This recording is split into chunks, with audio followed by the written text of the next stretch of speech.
Time now to take a look at what's coming up on the movies this weekend. Joining me is our film critic, Erik Childress of the Chicago Film Critics Association. Let's start with Kung Fu Panda 3.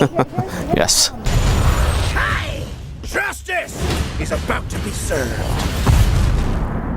We'll have 2 justice platters, please. Tigress, did you want extra sauce with that? She wants it on the side.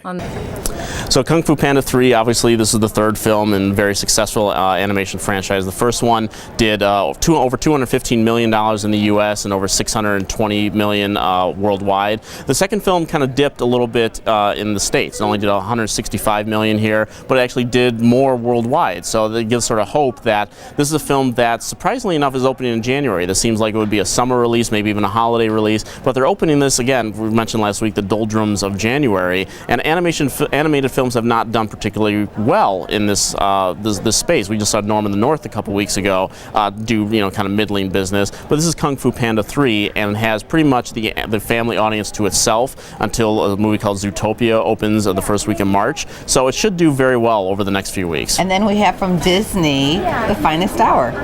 Mayday, mayday, do you copy? Pick yourself a crew. You assist that ship.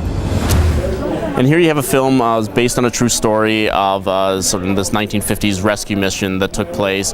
Chris Pine stars in the film, and seafaring adventures have kind of up and down at the box office. Obviously, The Perfect Storm, with George Clooney and Mark Wahlberg from 15 years ago or 16 years ago now, did very well. But just recently we had In the Heart of the Sea, which was Chris Hemsworth basically versus Moby Dick, and that didn't do very well at all. So here you have a human interest drama, a lot of water, a lot of waves. But we'll see. This might be a film that gets some middling business, but don't expect huge numbers for it. Will Jane Got a Gun be worth viewing? I don't know if it's going to be worth viewing because it's a film that, from what I've been told, is not going to be screened for critics. This is a film that, the backstory is probably going to be much more interesting than what's eventually on screen, because this is a film that has been in production since 2012 and has gone through several script changes. Directors have dropped out of the film. A lot of actors were signed on for a couple weeks and dropped off. And it's a Natalie Portman Western, and even one of the studios, Relativity, filed for bankruptcy last year. This is headed for Rotten Tomatoes. I don't know what. Sorry, Natalie. Last on the list, 50 Shades of Black, a parody of 50 Shades of Grey. Yeah, we talked about diversity last week. Well, here we go in Marlon Wayans' comedy.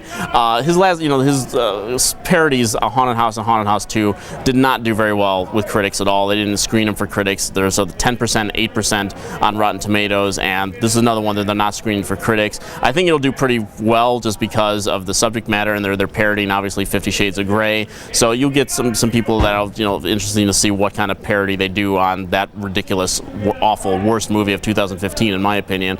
But again, it's Marlon Wayans. His satires have not been very good. I don't expect much from it, and again, they're not screening it for critics. So c'est la vie. We're getting closer to the Oscars, so yes, that'll ramp it up. Yeah, go see those movies. Go see the Oscar film. That's right.